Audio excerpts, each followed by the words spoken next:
Ricardo, boa tarde. Olá, Rosimar, boa tarde. Boa tarde, bom dia, boa noite a todos que irão assistir esse estudo, né, no YouTube. Isso. E vamos iniciar, então, convidando a todas e todos para orarem conosco.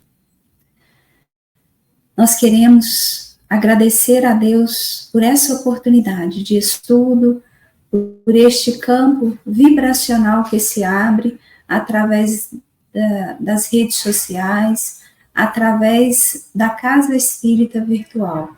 Pedimos a Deus a permissão para que os espíritos de luz possam envolver a todas e todos que estiverem conectados a esta vibração do Centro Espírita Virtual Fraternidade Maria de Nazaré. Pedimos o amparo e a intuição para os estudos desta tarde, que o nosso querido Leon Denis possa nos intuir para o bom entendimento de sua obra. Já aqui agradecendo a esse espírito amigo pelo cuidado, por esta obra que ele trouxe, por toda a mensagem que contribuiu tanto para o movimento espírita.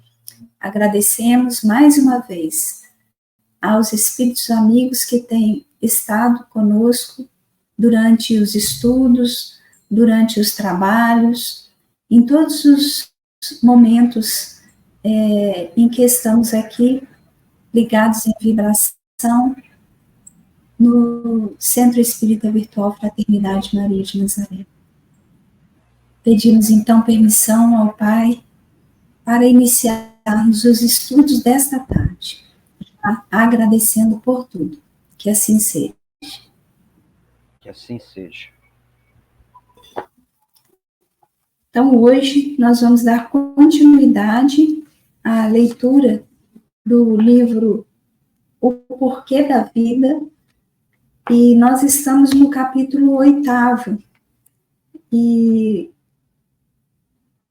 o capítulo é intitulado Provas Experimentais. Na semana passada, a gente achou melhor parar, porque teriam temas importantes para a gente conversar e ficaria muito corrido, né?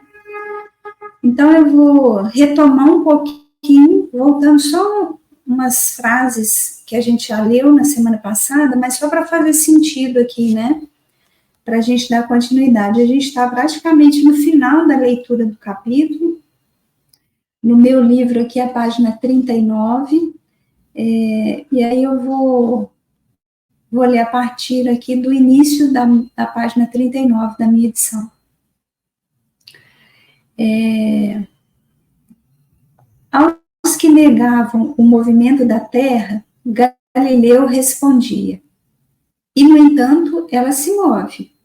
E Crookes, a propósito dos fatos espíritas, não digo que isso é possível, mas sim que é real. A verdade, a princípio qualificada de utopia, acaba sempre por prevalecer. Então, agora vamos iniciar, né, da onde a gente parou na semana passada. Verificamos também que a atitude da imprensa a respeito desses fenômenos tem se modificado sensivelmente. Já não se zomba nem se ridiculariza, percebe-se que há nisso alguma coisa de importante.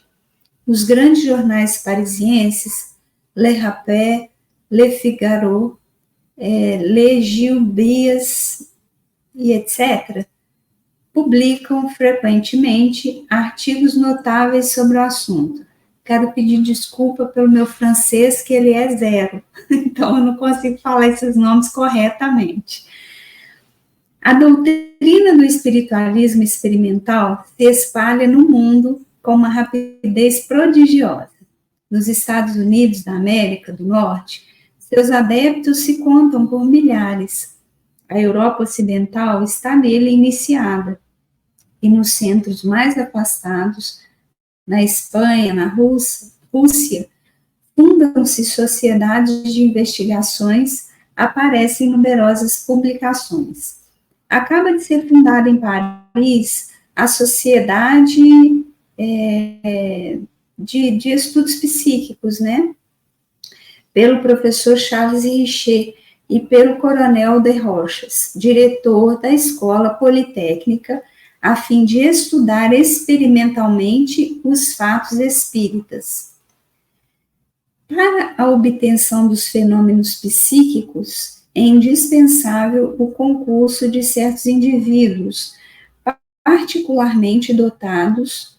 Os espíritos não podem agir sobre os corpos materiais e chocar os nossos sentidos, sem uma provisão de fluido vital que retiram de certas pessoas, designadas pelo nome de médiuns. Todos têm rudimentarmente a mediunidade, a fim de a desenvolver pelo trabalho e exercício. Falta pouca coisa para a gente ler, e o último parágrafo, ele vai aqui meio fazer uma retomada desses temas, mas eu acho que a gente poderia parar aqui só para falar um pouquinho, que aqui ele já traz algumas questões bem importantes, né? Então, ele vai dar continuidade, né? Só fazer um comentário rapidinho, eu vou te passar a palavra aí. Na semana passada, de que a gente estava falando? Dos incrédulos e de quantos deles, quando foram estudar os fenômenos espíritas, se convenceram que eles eram reais, que não era uma ilusão, não era charlatanismo, não era uma criação daquelas pessoas que estavam ali. Então, ele dá continuidade, né, trazendo isso nesse finalzinho aqui, dizendo que até a imprensa, ela passa a ver com outros olhos essa questão dos fenômenos espíritas. Então, ela passa a tratar isso de uma forma mais séria do que antes, né, que havia um embate muito grande. Então, a própria imprensa, ela divulgava coisas, vamos dizer assim, tinha muita fake news, que eram aquelas pessoas que não faziam um estudo sério, buscavam informações consistentes e simplesmente divulgavam a sua opinião, como se aquilo fosse uma verdade absoluta, né? E às vezes até em tom de zombaria, em tom jocoso, enfim, aquilo que a gente já conhece, que até nos nossos tempos isso acontece. Mas alguns profissionais mais sérios, como os cientistas, começaram a tratar esse tema de uma forma mais séria também. E aí ele vai trazendo alguns nomes, né, de jornais de Paris, que eram jornais de renome, né, com credibilidade, que eles começaram a trazer a público também artigos sobre esse tema, e com cunho até científico, trazendo um estudo mais rigoroso, mais sério, mais comprometido, e é interessante isso, né, porque fala também do quanto que foi um caminho, né, sendo percorrido, e que a gente precisa, de vez em quando, retomar esse caminho, né, porque às vezes o próprio movimento espírita fica, assim, perdido, como se tivesse que inventar tudo de novo, porque está tudo errado, e vai confundindo, né, vai confundindo quem está chegando, às vezes aquelas pessoas que não têm o hábito de estudar, tem pessoas, né, e a gente precisa abrir um parêntese aqui é um grupo de estudos, então tem que ter também a possibilidade da gente discutir algumas coisas, né, mas a gente sabe que nós somos muito falhos ainda, né, então, não tem aquelas pessoas, Ricardo, que você fala assim, fulano, isso assim, assim é isso, aí a pessoa fala, é verdade. Eu vou dar um exemplo aqui, acho que vai ficar mais claro, né? Aquela pessoa que fala assim, não, lá no meu tempo é que era bom, né? Vamos supor que a gente está num diálogo aqui. Lá no meu tempo que era bom, década de 70, 80, nossa, as músicas eram boas, a educação das crianças ali era boa, né? Aí a pessoa fala assim, é verdade, essa época que era boa. Aí chega uma terceira pessoa na conversa e fala assim, não, mas se a gente for ver, aquela época ela vivia o seu tempo, né? Tinha muita rigidez, a alimentação não era tão boa quanto a gente pensa, né? Por quê? Porque muitas pessoas morriam muito cedo. Quantas pessoas desencarnavam com 50, 60 anos? Hoje em dia a gente pode viver 100 anos, né? Aí essa pessoa que falou que o outro estava certo, vira para a terceira pessoa e fala, é verdade, você tem razão. Não é que é verdade isso também? Não tem essas pessoas assim? Então, no movimento espírita tem isso também. Então, assim, a gente precisa ser mais consistente nos estudos, né? Senão a gente vira essa pessoa que vai conforme o vento, né? Alguém fala isso, eu falo, é verdade, é isso. E não tem profundidade nenhuma, não consegue criar sua própria, seu próprio conhecimento a partir do que já foi estudado, né?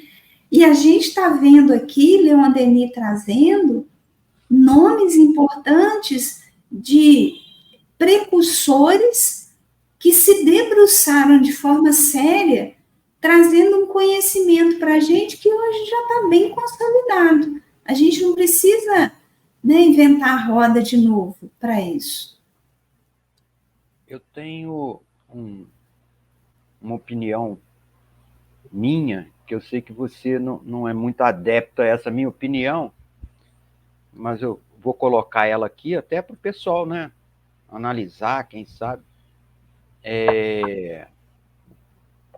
Quando começaram os fatos espíritas, principalmente com as mesas girantes, a gente tem até que estudar mais profundamente isso, para saber como é que foi. Para mim, aqueles encontros naqueles bares, né, à noite, no inverno, como as pessoas não tinham muito o que fazer, porque a gente sabe como é que é o inverno europeu ali, as pessoas ficam 6 meses confinadas dentro de casas. Então, para eles, pelo menos se divertirem, eles se encontravam nessas tavernas. E, a princípio, começou como uma brincadeira. Uma brincadeira a questão das mesas girantes. Igual a gente tem aqui um monte de brincadeira aqui que as crianças fazem aí. A gente, na época, quando eu era criança, eu ouvia falar a brincadeira do copo e todo mundo punha medo na gente. Eu não podia nem ver um copo na minha frente porque eu já estava com medo só do copo ali. Então, o que aconteceu? Quando alguém foi lá e chegou depois, falou, deixa eu falar isso aqui, viu que aquilo ali tinha alguma coisa diferente. Trouxe um estudioso, olha, vamos lá, por curiosidade, vamos lá para você dar uma olhadinha naquilo ali, que no caso aí era o Allan Kardec, né? Era o Rivail.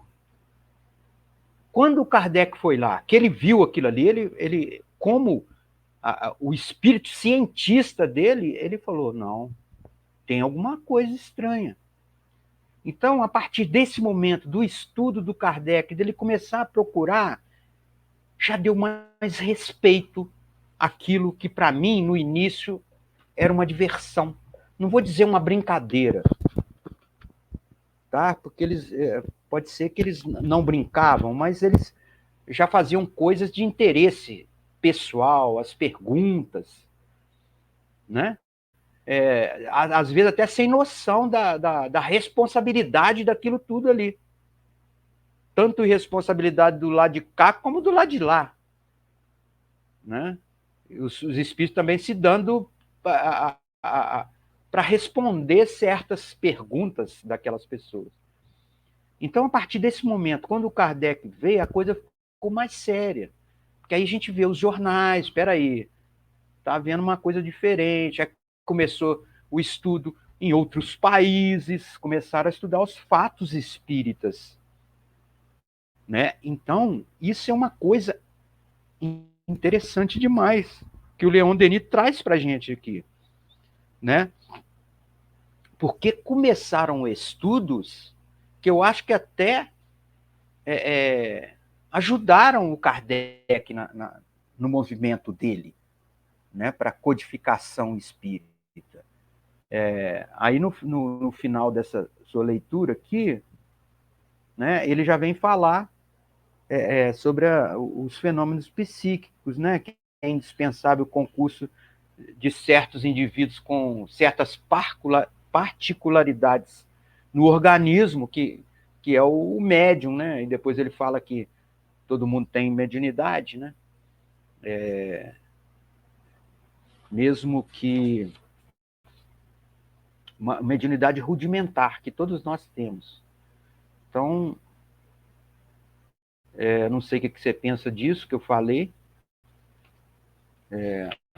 Se você quer comentar alguma coisa, se você já estudou mais acerca dessa coisa das mesas girantes, porque eu não estou falando que era uma brincadeira, mas era uma coisa, não era tão responsável, era uma diversão. Uma coisa importante, né, que você trouxe, essa questão do Kardec, né? Por que ficou sério? Porque Kardec, ele era um estudioso e ele tinha essa questão da metodologia científica, né? Tudo ele tinha um método que ele utilizava para fazer os estudos dele de uma forma geral, né? E a pesquisa científica, de um modo geral, ela é muito complexa, né? Para ela ser desenvolvida e para ser séria, ela precisa seguir determinados trâmites, né? Seguir determinadas regras, vamos dizer assim. E ter uma metodologia, né? Para ela ser confiável e tudo mais. E aí é uma questão importante, né? Para você fazer pesquisa de cunho espírita ou espiritual, é preciso contar com esse elemento a mais, que é o que você trouxe, né? Que elemento que é esse? O médium. E por que é preciso desse elemento? Porque a gente vai ter dimensões diferentes ali para estabelecer a comunicação entre elas. Então, a gente vai ter mais de uma dimensão se comunicando. E para isso acontecer, precisa desse intermediário que tem faculdades capazes de fazer essa intermediação, vamos dizer assim, né? Que eles dão o nome de médium, né? Então, médium é esse intermediário, esse ser capaz de fazer essa comunicação. E aí, a gente vai entender que o médium, ele precisa, né, na verdade, de ter elementos físicos para fazer essa comunicação de forma mais efetiva, né? Então, assim, tem que ter fluidos ali específicos, né, para isso. Mas é interessante que o Kardec vai dizer no livro dos médiuns que todos nós temos mediunidade, rudimentarmente falando, e o Leon Denis vem corroborar com isso aqui, né? Vem dizer que realmente todos nós temos, mas uma mediunidade, para ela ser desenvolvida, eles usam esse termo, né? Que hoje em dia já não se usa mais, desenvolver, mas ele vai dizer que o que é importante aqui da gente entender? Pelo trabalho e exercício. Então, é preciso que a gente tenha compreensão disso, né? A mediunidade, ela é também um campo de possibilidade de crescimento e que a gente precisa de autoconhecimento para desenvolver certas práticas, né? E por que a gente está trazendo isso aqui? Primeiro, porque a gente precisa desconstruir umas ideias, às vezes, que são trazidas, né, que vêm da nossa própria ligação com outras crenças, né, que é aquela coisa do medo. Então, por exemplo, nós dois viemos de outra, nós não nascemos espíritas, né, nós nos tornamos espíritas. A gente, na fase adulta, a gente conheceu o Espiritismo e se encantou por ele, e a gente começou a estudar e a trabalhar no movimento espírita. Mas a gente veio de outra crença que a gente sabe que tinha ali uma certa dominação pelo medo. Se não agora, pelo menos antigamente era, né? Olha, se você fizer isso, você pode ir para o inferno, você pode, né? Deus castiga. Então tinha isso tudo, né? E quando eu trago essa questão da mediunidade como um campo de possibilidade de crescimento e de autoconhecimento, eu estou dizendo que a gente precisa entender onde que a gente está agindo para saber se fisicamente a gente está preparado para aquele tipo de atividade. Não é porque a gente vai ser obsediado, não é isso. Isso aí é aquela teoria do medo, né? Olha com o que você está mexendo, isso pode não ir para um lugar muito bom. Não é nada disso que a gente está falando, né? Mas é porque existem práticas que pedem o conhecimento de nós mesmos para serem desenvolvidas. E da mesma forma que acontece com o exercício meditativo, por exemplo, não é qualquer um que pode fazer qualquer meditação. A gente precisa entender isso. Então, a gente vai, estuda esse processo, vê qual que é o momento. Eu expressei errado, né? Não é que qualquer um não pode fazer uma meditação, mas sem meditação, que você precisa se conhecer para saber se você pode fazer sozinho, que às vezes você precisa ter um acompanhamento para fazer, né? Mas, para ela ser uma prática segura, é preciso que o indivíduo se conheça, né? Não, tá tranquilo, eu posso fazer sozinho, não tem problema nenhum. Não, eu preciso ter alguém comigo, né? A gente não vai entrar nesse campo aqui, que não é o estudo de hoje, né? Num outro momento a gente pode até conversar um pouco mais sobre isso. Mas eu trouxe esse exemplo da meditação, por quê? Porque ele é um exemplo bem prático, né? Muitas pessoas não sabem que, às vezes, tem uma limitação, né? Para fazer alguns certos tipos de meditação. E aí acha que é para todo mundo fazer igual, da mesma forma, e não é assim, né? Então, quando a gente sabe até onde a gente pode ir com algumas práticas, a gente também vai se tornando pessoas mais conscientes, né? Então, é preciso que a gente tenha alguns cuidados, mas não é aqui uma fala, como a gente muitas vezes ouve, né? Que algo de muito ruim vai acontecer na nossa vida se a gente comunicar com os espíritos. Claro que não é isso, né? E quem estuda Kardec seriamente sabe que ele nunca deixou uma mensagem de medo com relação à mediunidade. Ele deixou, assim, uma mensagem de cuidado. Olha, precisa ter certos cuidados. Até fisicamente a gente precisa saber como é que a gente está. A gente precisa saber psiquicamente como é que a gente está, vibracionalmente. Por que eu estou dizendo isso, né? Porque o médium, ele precisa se conhecer. Não é só ele fazer a comunicação entre os mundos, entre as dimensões, mas ele precisa saber se ele está bem psiquicamente, se ele precisa saber se ele está bem fisicamente, porque a comunicação mediúnica, ela também demanda um esforço físico do médium, né? Então, quando você fala da questão das mesas girantes, né, daquilo ali, é preciso que a gente entenda que tinha um propósito maior ali, né? E a espiritualidade só permitiu que aquilo acontecesse inicialmente daquela forma, porque estava no tempo e porque já estava tudo preparado para aquela equipe ali, porque não foi Kardec sozinho, né?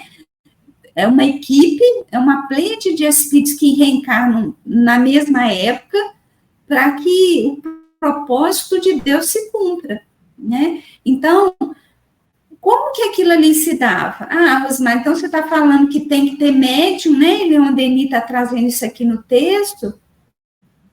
E como é que isso se dava se eles nem sabiam direito o que estava acontecendo ali? Porque ali tinham médiums. Eles poderiam não saber dessa faculdade que eles tinham, mas só era possível aquela comunicação, aqueles fenômenos espíritos acontecerem porque tinham médiums ali, naquele ambiente onde se dava, né? Rosmar, só para situar a gente aqui nessa questão do Leon Denis e Kardec, ok? Allan Kardec e Leon Denis. Esse livro foi publicado, O Porquê da Vida, esse livro que a gente está estudando, em 1885. O Livro dos Espíritos foi lançado em 1857. Então, o Leon Denis estava no estudo junto com o Kardec. Então, ele está ali envolvido naquilo ali. Ele tinha conhecido a doutrina, né? E ele estava consciente de que aquilo ali não tinha dúvida para ele, né? Então, assim, ele já estava consciente que aquilo ali era verdade, né?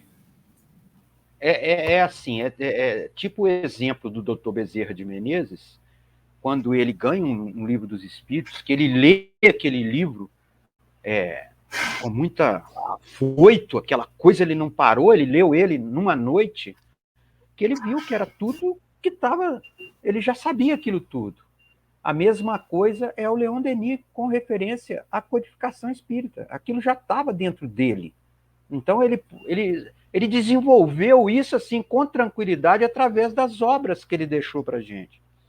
E a questão da mediunidade, quando fala todo mundo tem uma mediunidade rudimentar, às vezes as pessoas que ouvem isso assim de supetão, falam, meu Deus, quer dizer então que se eu for médium, eu vou ter que comunicar com os espíritos, eu vou ter que ver espírito, eu vou ter que ouvir espírito, eu vou ter, né? Porque já parte para aquela coisa, meu Deus, eu vou sofrer com isso, uma coisa sobrenatural. Nós estamos mostrando aqui que é muito natural essa questão, né? Inclusive das mesas dançantes, igual o Leon Denis fala, ele não fala mesas girantes, ele fala mesas dançantes.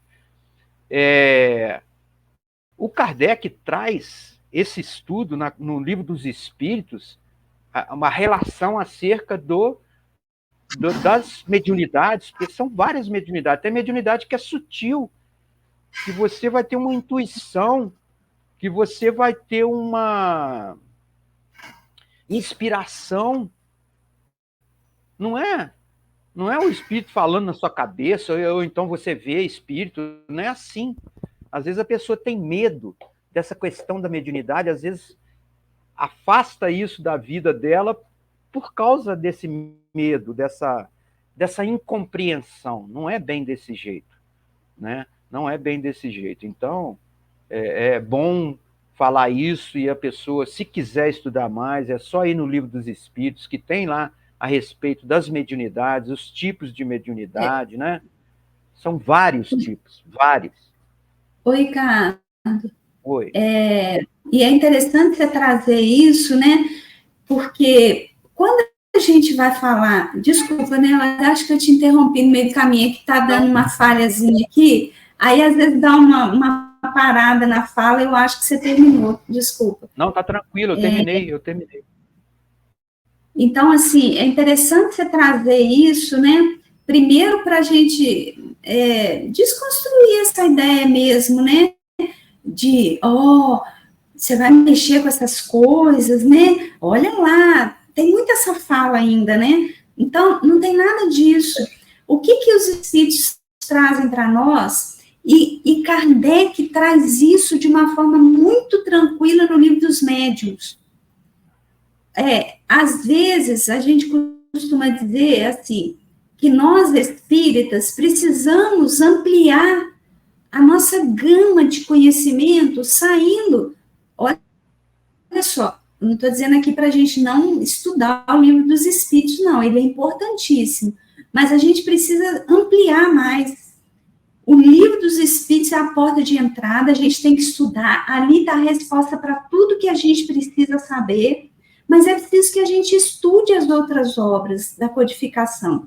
E o livro dos médiuns, é claro que cada um vai ter uma percepção, né? Mas, assim, para mim, ele é o livro que Kardec falou assim, olha, vou escrever da forma mais simples para todo mundo entender. Foi onde ele trouxe a compreensão do fenômeno de uma forma onde que ele quase diz assim, ele diz assim, na verdade, né? Gente, isso aqui é para todo mundo.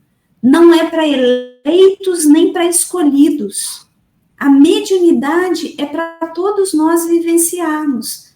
Inclusive, é uma proposta de vida para que a gente possa usar no nosso dia a dia. A forma como nós lidamos com os nossos semelhantes no nosso dia a dia também vai dizer do processo de mediunidade. Também vai dizer desse envolvimento. A gente acha, né? Vamos pegar um exemplo de uma reunião mediúnica. Na reunião mediúnica eu tenho que ter afeto, acolhimento, né? Receber aquele espírito, como se eu estivesse ali para ajudar. A gente muito mais aprende do que ajuda. Cada comunicação que se dá numa reunião mediúnica é uma lição de vida para a gente se melhorar aqui nessa vida, né? Então, assim, você trouxe muito bem, não quer dizer que eu tenha que participar de uma reunião mediúnica, nem que só comunicação com os espíritos seja mediunidade. Mas a minha própria forma de estar nesse mundo aqui também fala, né? Dessa minha possibilidade. A mediunidade é uma possibilidade de cada um de nós se melhorar, se transformar como espíritos imortais que somos, né? Então, assim, o livro dos médiuns é uma leitura obrigatória para quem quiser entender sobre os fenômenos e principalmente das comunicações, né? Como que elas se dão, como que isso se estabelece. Então, é muito importante que a gente entenda, né? A comunicação com os espíritos, ela é fundamental para que a gente possa entender o processo de evolução, como que ele se dá, e até mesmo essa lei de causa e efeito, que a gente fala muito sobre ela, né? Que a gente já falou até em capítulos anteriores. Agora, o que eu acho mais interessante, sabe? É a gente ter que voltar no tempo para tentar trazer veracidade para quem é cristão, por exemplo, né? Sobre os fatos da vida após a morte, da imortalidade da alma, da comunicação com os espíritos, né? Para mim, isso é muito curioso. Porque como que eu posso dizer que eu sou cristão e não acredito nessa verdade absoluta que o próprio Cristo trouxe para a gente? Né? Eu fico tão assim... eu fico até surpresa quando alguém que se diz cristão, seja de qual denominação seja, né? E é interessante, a gente precisa entender isso, né? Cristão é aquele que segue os ensinamentos do Cristo. Aí pode ser doutrinas evangélicas, espíritas, católicas, e aí a gente tem milhares de denominações que se dizem cristãs. Um cristão que fala, será mesmo que tem vida depois da morte? Não entendeu. O que há poucos dias atrás a gente comemorou, né? Que a Páscoa é isso. É a vinda de Jesus para dizer, gente, só tem vida. Só tem vida. E a comunicação com a vida desse mundo aqui, espiritual, ela é tranquila. tanto que eu estou aqui me comunicando com vocês, né? Então, eu acho isso curioso, no mínimo. Quem se diz cristão e ainda fica em dúvida, né? Se existe vida, se existe espírito, que história é essa, né? Acho que mais do que estudar Kardec, está precisando estudar o Evangelho mesmo, né? Eu falo igualzinho a uma colega nossa, não sei se você lembra que ela falava com a gente, tô boba. Quando penso assim, eu falo, tô boba. Vamos ler mais um bocado? Lê aí mais um bocadinho. Vamos encerrar agora, né? Vou ler até o final, ou você quer ler aí? Não, pode ler, pode ler. Então, agora vou até o final, porque aí a gente vai falar do outro tema que é muito importante também, né?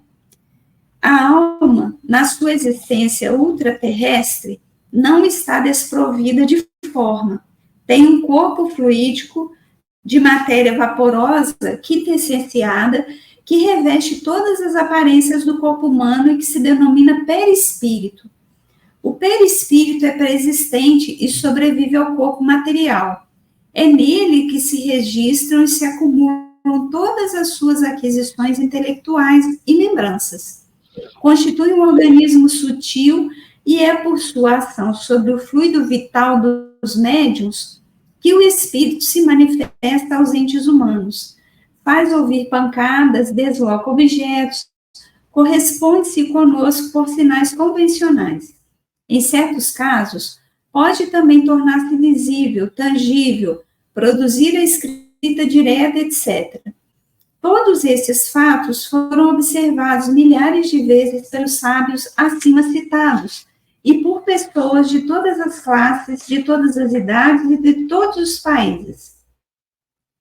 Provam-nos experimentalmente que existe em volta de nós um mundo invisível, povoado de almas que deixaram a Terra, entre as quais se acham muitas das que conhecemos, amamos e às quais nos juntaremos algum dia.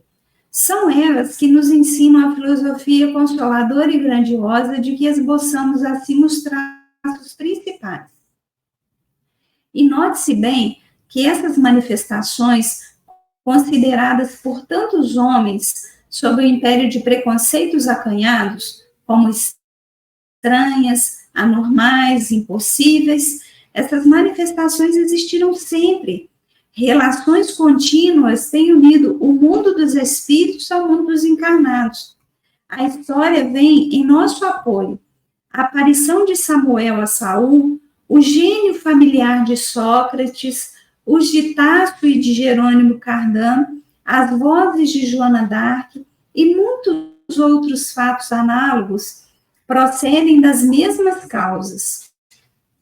Mas o que se considerava outrora como sobrenatural, hoje se apresenta com caráter racional, como uma síntese de fatos regidos por leis rigorosas, cujo estudo faz despontar em nós uma convicção profunda e esclarecida. Esses fatos, vê-se bem, longe de serem desprezíveis, constituem uma das maiores revoluções intelectuais e morais que têm sido produzidas na história deste planeta. São a maior barreira que se pode opor ao materialismo. A certeza de revivermos além do túmulo, na plenitude de nossas faculdades e de nossa consciência, faz que a morte não mais cause temor. O conhecimento das situações felizes ou desgraçadas que couberam aos espíritos por causa de suas boas ou más ações obedece uma poderosa sanção moral. A perspectiva dos progressos infinitos, das conquistas intelectuais que aguardam todos os seres e os conduzem para destinos comuns, deverá aproximar as criaturas, uni-las por laços fraternais. A doutrina dos espíritos, ou do espiritualismo experimental, é a única filosofia positiva que se adapta às necessidades morais da humanidade. E aqui encerramos o capítulo, então. Quer comentar alguma coisa ou posso comentar aqui?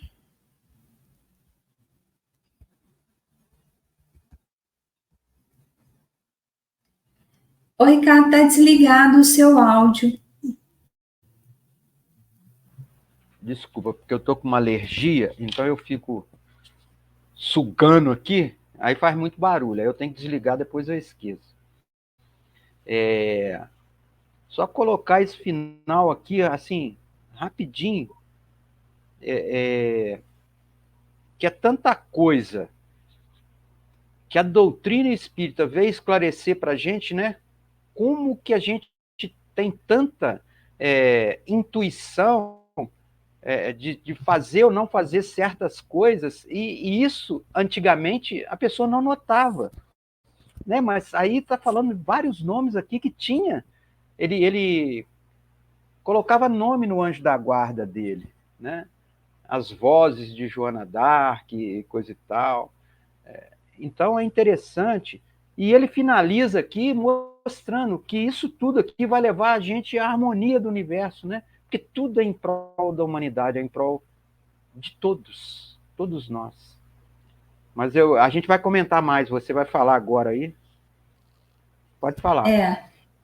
Diante disso tudo que a gente tem visto, eu só vou começar de trás para frente, né? Que eu ia falar isso no final, mas eu acho que é importante a gente ter consciência disso, depois a gente pode até repetir, né? A gente não tem que provar mais nada para ninguém, né?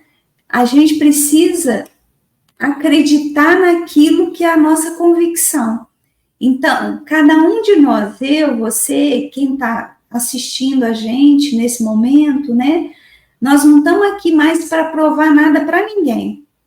Os estudos já foram feitos, Kardec já trouxe aí toda a orientação. A gente tem essas obras subsidiárias, como a obra de Leon Denis, né? Elas são subsidiárias porque elas vieram depois, né? Para complementar, para traduzir melhor, para simplificar tudo que Kardec não deu tempo dele né, trazer para a gente de forma mais esmiuçada, vem esses espíritos e complementam aí, né? Mas eles não estão trazendo novidade nenhuma, eles só estão simplificando para a gente a linguagem para tornar cada vez mais natural todo o processo.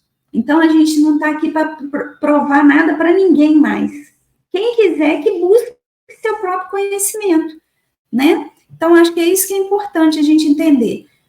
Então, assim como Leon Denis traz a questão do médium, ele traz também a questão do perispírito, que ele falou em capítulos anteriores que ele ia trazer um pouco mais dessa questão, né?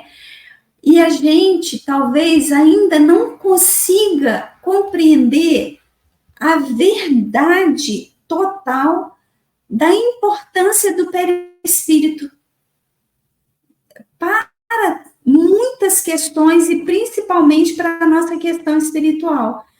Então, a gente vai trazer de uma forma muito resumida aqui, mas muito resumida, só para vocês terem uma ideia, eu vou trazer aqui, eu gosto muito desse tema, né? Eu acho que o perispírito é o desvendar de todas as nossas dúvidas com relação a muitas coisas. Olha só, esse aqui é um livro que fala sobre o perispírito. Olha só o tamanho dele. É um livro. A gente tem vários livros que vão tratar só do perispírito.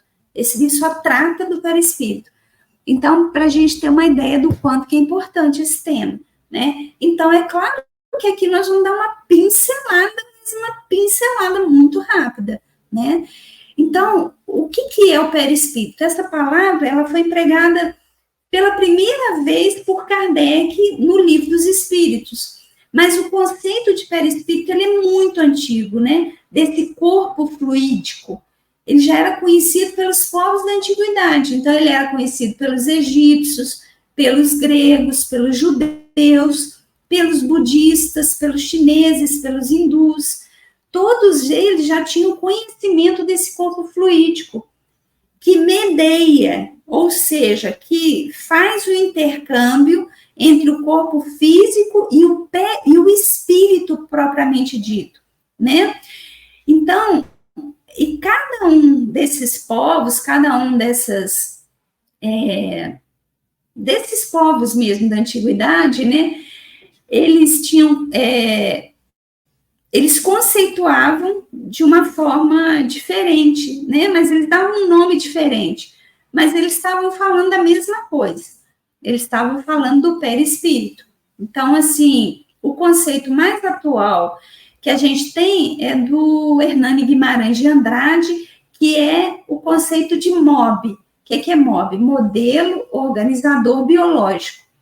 Ou seja, o perispírito é ele que vai, como é que a gente fala? Ele que vai dar a forma, né? Ele que vai, no perispírito que se encontram os órgãos e as estruturas biológicas necessárias para a vida no plano físico. Então, o perispírito ele tem muitas funções, mas são várias funções. E o perispírito, ele pode até modificar na embriogenia, né,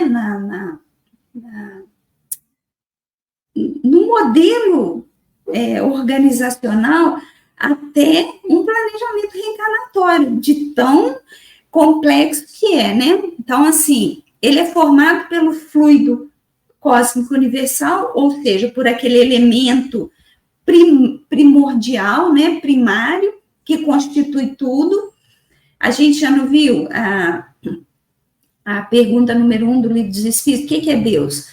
A inteligência suprema é a causa primeira de todas as coisas. Então, em tudo está Deus.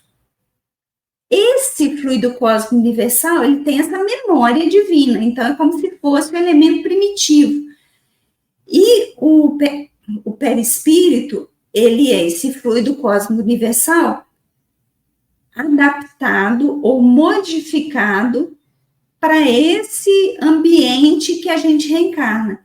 Então, vamos dizer assim, o meu perispírito, o seu perispírito, o perispírito de quem está ouvindo, ele é uma alteração de uma alteração, de uma alteração, de uma alteração do fluido cósmico universal, né?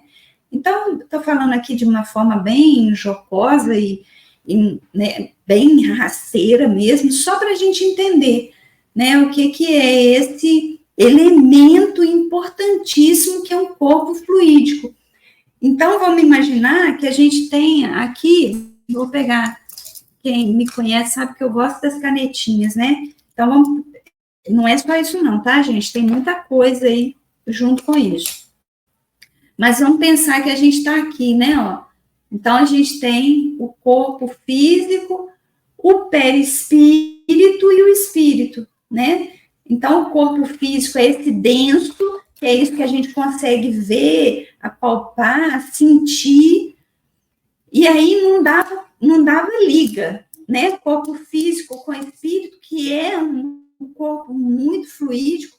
A gente fala que, né, nós temos 3 coisas no universo: espírito, matéria e, acima de tudo, Deus, né? Então, o corpo físico é matéria, o espírito é outra constituição, acima de tudo, Deus. Então, para dar a liga, tem que ter esse corpo fluídico aqui, né? Então, vamos pensar que é assim, e aí depois a gente vai aqui, agora, nesse momento que vocês estão vendo a gente, nós estamos assim, ó.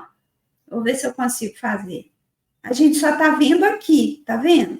Mas existe isso aqui. Tem mais coisa aqui, não é só isso não, tá? Mas só para ficar claro e didático, é assim que é constituído. Então, hoje, a gente só vê isso aqui, ó. Vocês estão me vendo aí na tela, estão vendo o Ricardo, se veem, vocês estão vendo isso aqui. Então, parece que a gente só tem o corpo, não é? Mas não, a gente tem várias dimensões. Para dar liga entre esse corpo que você está vendo e você, espírito imortal, tem que ter esse elemento aqui intermediando, que é o perispírito, né? Olha, é uma coisa muito simples que eu estou trazendo aqui, né? Não sei, o Ricardo vai complementar aí talvez alguma coisa. Então, olha só, segundo Emmanuel, os espíritos que estagiam na escola da Terra, né, que é onde a gente está, apresentam o corpo espiritual como uma aparelhagem de matéria rarefeita, ou seja, o perispírito é esse elemento rarefeito, né, e alterando-se de acordo com o padrão vibratório do campo interno. Por isso, nas almas superiores, essa substância que as envolve, ela pode apresentar admiráveis características de tenuidade e luminosidade, enquanto que nas mentes primitivas, semelhante vestidura se caracteriza pela feição pastosa, verdadeira continuação do corpo físico, ainda animalizado ou enfermiço. Isso aí está no livro Roteiro. Quem disse isso é Emmanuel. O que ele está dizendo aqui em linhas gerais, né? Quanto mais evoluído, mais sutil é o perispírito. Quanto menos evoluído, mais denso, mais parecido com o corpo, né? E aí o perispírito ele tem várias funções, mas como modelo organizador biológico, que é o MOB, né, que a gente falou lá em cima, a gente vai entender que ele talvez exerça um papel maior que o próprio gene. E lá no roteiro 14, quem quiser buscar, né, essa informação, no roteiro 14 da FEB sobre o perispírito, a gente vai ter um recorte importante, que é de um biólogo, Rupert. Ele é um biólogo, bioquímico, parapsicólogo, ele tem, né, várias classificações aí na nossa lista de estudos, né? Ele é um estudioso bem conceituado. Então, ele é da Universidade de Cambridge. E ele vai dizer, as maneiras como as proteínas se distribuem dentro das células, as células nos tecidos e os tecidos nos órgãos e os órgãos nos organismos não estão programadas no código genético. Olha que coisa interessante que ele traz, né? Dados os genes corretos e, portanto, as proteínas adequadas, supõe-se que o organismo, de alguma maneira, se monte automaticamente. Isso é mais ou menos o mesmo que enviar, na ocasião certa, os materiais corretos para um local de construção e esperar que a casa se construa espontaneamente. O que ele está dizendo aqui, né? E ele trouxe uma contribuição muito importante, porque ele que vai falar desse modelo organizacional biológico. Ele vai dizer que não é só a genética, mas o perispírito tem um papel fundamental para colocar tudo no seu devido lugar. É muito interessante isso, né? Então, o perispírito é de natureza composta, né? Isso é uma coisa interessante também, né? Um corpo espiritual perecível, que forma personalidade, e um corpo mental imperecível, que forma individualidade. Por que a gente está trazendo isso aqui, né? Porque tem uma discussão, né? Para a gente, alguns dizem assim, não, cada encarnação você perde o perispírito e forma um perispírito novo. Não é assim. Senão a gente não tem memória perispiritual. Porque é uma outra característica do perispírito também. Ele carrega a memória. Se cada reencarnação a gente tiver um perispírito novo, cadê a memória perispiritual? Está perdida, né? E aí, como é que a gente vai colocar em prática a lei de causa e efeito, o planejamento reencarnatório? Então, aí tem uma... como é que a gente fala? Uma proposta conciliatória, né? Que vai falar, e um outro grupo que fala, não, é um perispírito só. Desde quando a gente foi criado, é um perispírito só.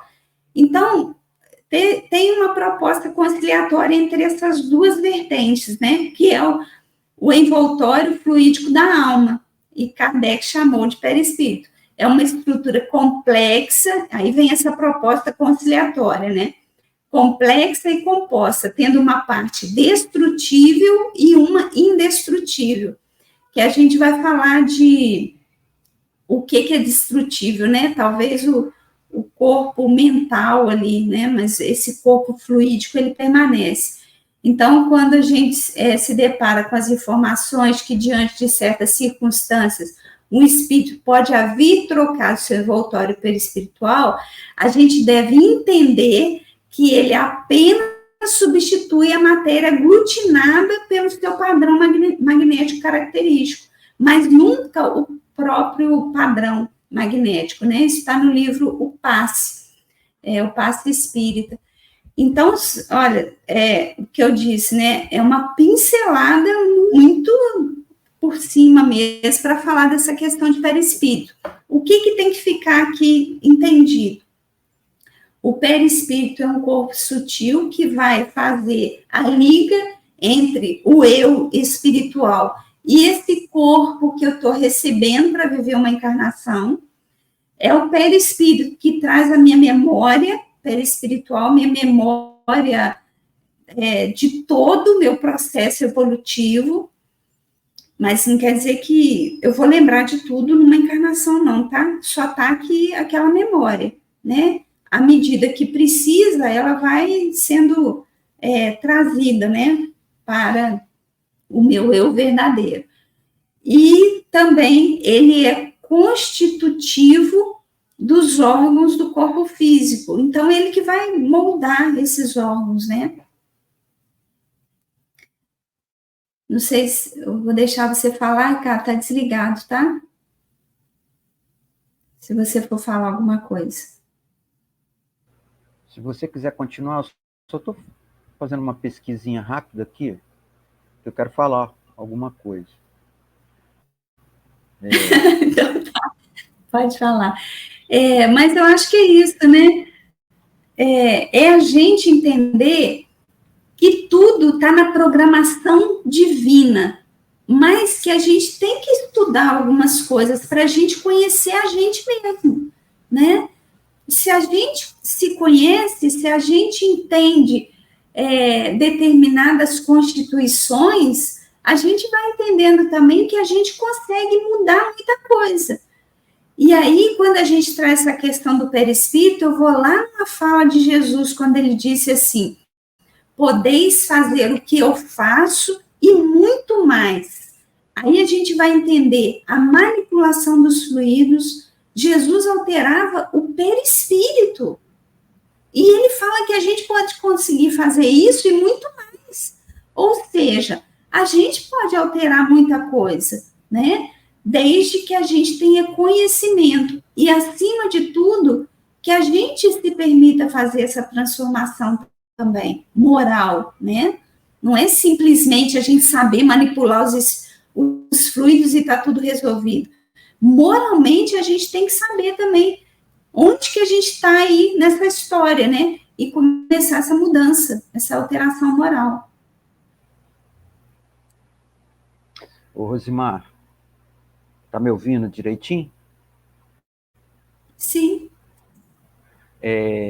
Então, no Livro dos Espíritos, Kardec fala, né, da origem e natureza dos espíritos.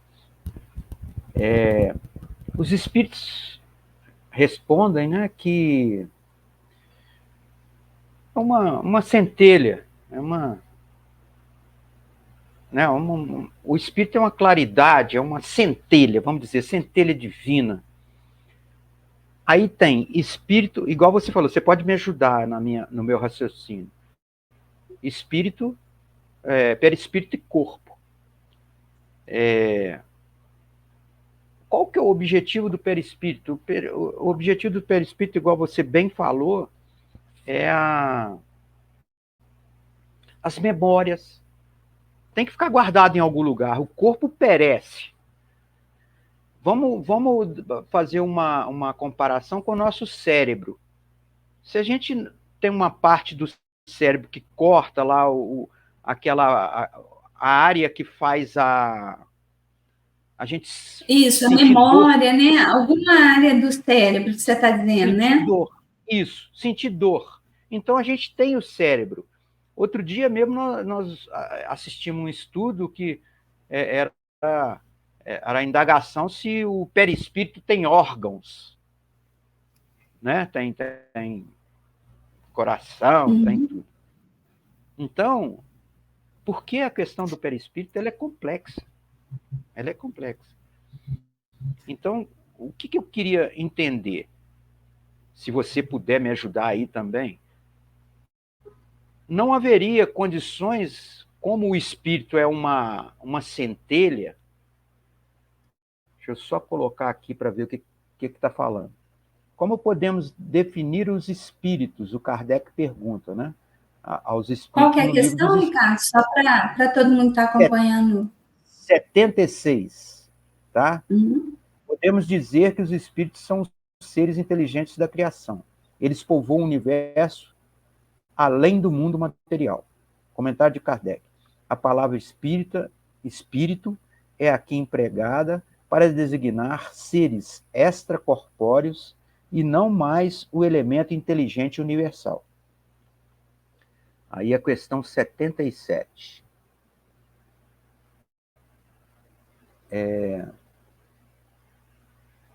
Os espíritos são seres distintos da divindade? Ou não seriam mais do que emanações ou porções da divindade, por essa razão chamados de filhos de Deus? Meu Deus, são sua obra. Precisamente como acontece com um homem que faz uma máquina. Esta é obra do homem, e não ele mesmo. Sabes que o homem, quando faz uma coisa bela e útil, chama a sua filha, sua criação. Pois bem, dá-se o mesmo com Deus. Nós somos seus filhos, porque somos sua obra. Só um pouquinho.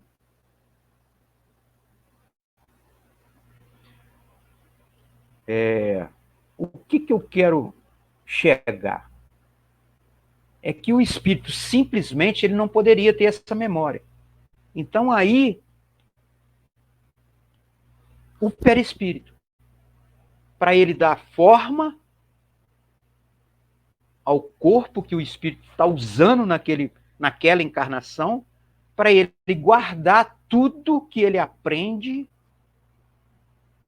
porque o espírito é uma centelha, ele não tem memória, ele não tem cérebro. É uma coisa complexa, igual você falou, você está dando uma pinceladazinha. Então eu queria saber o motivo do perispírito. Tem que existir o perispírito para que haja uma memória, para que haja um aprendizado, para que haja um arquivo de tudo, que aquilo vai estar na gente. É igual eu estou falando do cérebro. Se corta o pedaço, Então, faz você sentir olha só. dor, você não sente mais dor, e isso pode te fazer dar um fim na sua vida sem querer. Entendeu? Pode falar, me ajuda aí. Não sei se eu entendi bem o que você está querendo dizer, né? Mas eu vou falar assim, o que eu entendo, né? Nós temos 3 elementos no universo. É essa questão que está no Livro dos Espíritos. 3 elementos: matéria, espírito e, acima de tudo, Deus. É isso que os espíritos trazem para a gente. Deus é a inteligência suprema, é a causa primeira de todas as coisas. Então, Deus, ele não é nem matéria nem espírito.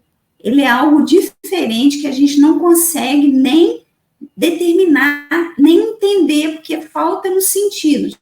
Os espíritos trazem isso também para a gente. A gente sabe, então, o que é matéria e o que é espírito. Centelha divina, a inteligência, né? A causa inteligente, é a individualidade do ser. Quando a gente vai falando disso, precisa de ter um contato. Aonde que o espírito vai evoluir? Ele vai evoluir atravessando as várias etapas do processo. Uma dessas etapas se chama matéria. Ele precisa passar pela prova da matéria para ele vencer e chegar a ser um espírito puro, um espírito crístico. Para ele se conectar com essa matéria, não dá junção sozinho. São elementos diferentes. Então, precisa de outro elemento ali. Esse elemento é o perispírito. Não quer dizer que o espírito crístico não tenha perispírito, ele tem também. A gente sempre vai ter perispírito. Só que, do mesmo jeito, olha só, a gente tem que fazer o percurso inverso do que a gente entende para aquilo que a gente não entende. O que a gente entende? Um perispírito grotesco. Porque a gente entende da matéria. Entender um perispírito grotesco é fácil. É só pensar. Pensa aqui que tem um corpo leitoso, igualzinho da Rosimar, aqui do meu lado. Leitoso por quê? Quando eu passo a mão vai. Mas é um corpo. Esse é um perispírito grotesco, de um espírito grotesco, chamado Rosimar. Quando pensa Jesus, Jesus também vai ter um perispírito que a gente não enxerga, de tão fluídico que ele é. Então, é mais ou menos isso que eles estão dizendo para a gente, de uma forma grosseira para entender. Entender o perispírito não é algo tão difícil, mas como eu disse, olha só, esse aqui é um livro, a gente tem centenas de livros desses, e cada um vai trazendo elementos novos para a gente. Então, a gente tem que se debruçar sobre o estudo do perispírito. Agora, a gente não vai conseguir abarcar todas, tirar todas as dúvidas, até porque a gente também tem dúvida ainda. Mas, a princípio, o que é fundamental? É a gente entender que o perispírito é um corpo fluídico, que faz essa liga com elementos que são diferentes entre si. Agora, as propriedades deles são inúmeras. A gente poderia passar aqui bastante tempo falando sobre elas, mas eu acho que o primordial é a gente entender isso, né? E, para além disso, a gente entender que tem uma memória, nada se perde nos milênios. Então, eu, hoje, estou vestindo um corpo, esse corpo é denominado Rosimar, mas ele não conta toda a minha história. Ele fala de uma parte da minha história, que é esta encarnação que eu estou nele. Mas existe junto a esse corpo um elemento que traz a memória toda desse espírito que não se chama Rosimar, que é um espírito imortal, que numa encarnação é representado por um corpo chamado Rosimar, que vai ter essa memória dessa encarnação todinha gravada nesse perispírito. Só para dar uma... Deu para entender. Só para... O espírito é imaterial, o perispírito é semimaterial, e o corpo é material. Tem que ter uma... Porque senão o espírito, como é que ele ia ficar? Sem o corpo semimaterial, que é o perispírito, né? É a junção, isso, igual você falou. Uhum. Acho que nós já passamos muito aqui, né? Elementos suficientes. Já passamos, mas hoje nós vamos passar um pouquinho, só para a gente encerrar esse capítulo e não ficar faltando nada, né? Uma coisa que a gente precisa deixar muito clara, e é rapidinho, eu vou comentar em 1 minuto aqui.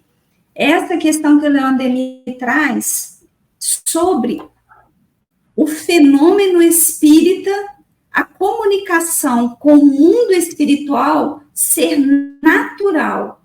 E ele traz os exemplos, né? As vozes que Joana d'Arc ouvia, o próprio gênio familiar de Sócrates e as aparições de Samuel a Saul. Eu queria falar só dessas aparições de Samuel a Saul. Essa é uma passagem que está no livro do Antigo Testamento, que é importante. Às vezes a gente acha que o Antigo Testamento é uma historinha qualquer, não é. Ali já falava de comunicação com os espíritos. O que acontece? Está no livro 1, né? Samuel, livro 1, capítulo 28, a consulta de Saul a uma adivinha em Edor, pedindo-lhe revelação. Então, isso que ele traz aqui, que o Leon Denis traz aqui, é isso. Saul, ele estava vivendo um momento difícil e ele foi consultar uma adivinha, que eram muito comuns naquela época, mas eram proibidas de serem consultadas. E aí é muito interessante, vale a pena ler o texto, né? Porque traz ali algumas curiosidades. E aí o que acontece? Ele fala assim, olha, eu não fui orientado nem em sonho, nem pelo Urim. Ou seja, já se tinha uma consciência que, fazendo uma prece, se comunicando com o mundo espiritual, a revelação ou aquilo que se desejava saber viria ou através de um sonho ou por um oráculo, que o Urim era como se fosse um oráculo, pedras que eram consultadas e elas traziam respostas. Então, era tudo muito natural. Como Saul não teve a resposta que ele queria, ele foi consultar uma adivinha, mas ele era o rei que proibia as consultas. Então, ele se fantasia, ele vai a uma adivinha e pede a orientação para aquele momento difícil que ele estava passando. E a adivinha fala assim, mas você me promete que não vai contar para Saul? Aí ele fala, pode ficar tranquila, porque nada vai te acontecer. E aí, depois, quando ela faz o transe mediúnico e ela recebe Samuel, que ele queria uma orientação de Samuel, ela fala, mas você, Saul, você me enganou. Aí ele fala, mas fique tranquilo, porque eu te falei que nada ia te acontecer. O que Samuel tem a me dizer? E Samuel diz para ele, através da médium, que não tinha esse nome, a orientação que ele queria. Então, gente, eu estou trazendo isso aqui só para dizer, Leon Denis está dizendo isso aqui para dizer que isso era natural. E sempre foi. A comunicação com os espíritos sempre foi natural. O que a gente precisa ter? Consciência é aquilo que a gente trouxe, autoconhecimento. Como é que eu estou fisicamente para me comunicar com o mundo espiritual? Como que eu estou psiquicamente? Como eu estou vibracionalmente? Porque é a partir daí que as comunicações vão se dar. Se eu estou no padrão vibratório baixo, ruim, não é o ideal que eu tente fazer uma comunicação com o mundo espiritual. Então, o que a gente traz nessa proposta até de uma casa espírita virtual é que a gente transforme a nossa casa num templo de luz, para que a gente consiga manter o nosso padrão espiritual elevado em qualquer lugar que a gente esteja. Porque em qualquer lugar que nós estejamos, nós estamos em comunicação com o mundo espiritual. E isso é tão natural que o Chico, o Divaldo, esses grandes médiuns que têm uma mediunidade ostensiva, eles falam assim, meu irmão, você é encarnado ou desencarnado? Hoje até você estava me falando sobre isso, né, Ricardo? Você é encarnado ou desencarnado? Porque o mundo espiritual está aqui, permeando a nossa dimensão material também, né? Então, era isso. Eu encerro por aqui, porque eu falei bastante hoje e a gente passou do tempo, mas se você quiser falar alguma coisa, ainda tem uns segundinhos aí. Só tem que abrir o seu microfone. Tem que acostumar. Eu não quero falar mais nada, não, porque essa questão do perispírito ela é complexa, então a gente tem que esperar, estudar mais um pouco para. Mas ficou legal, ficou interessante.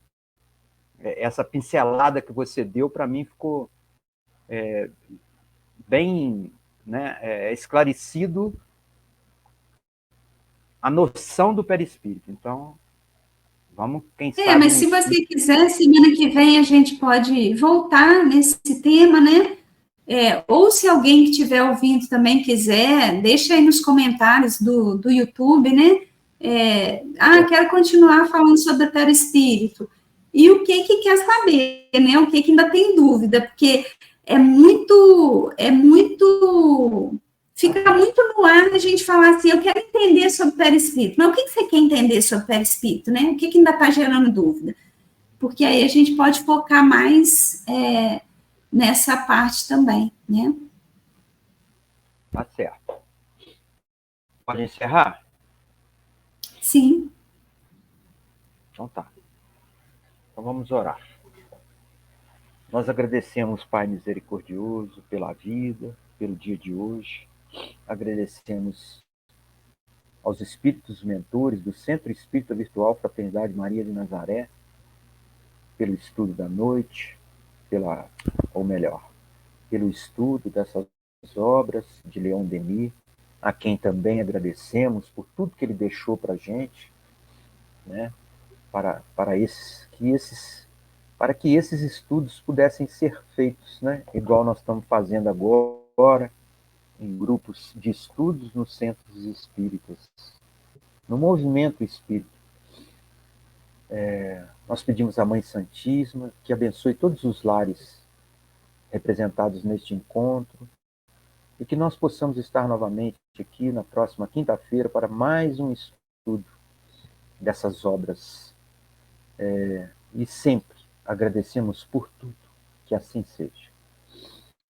Que assim seja.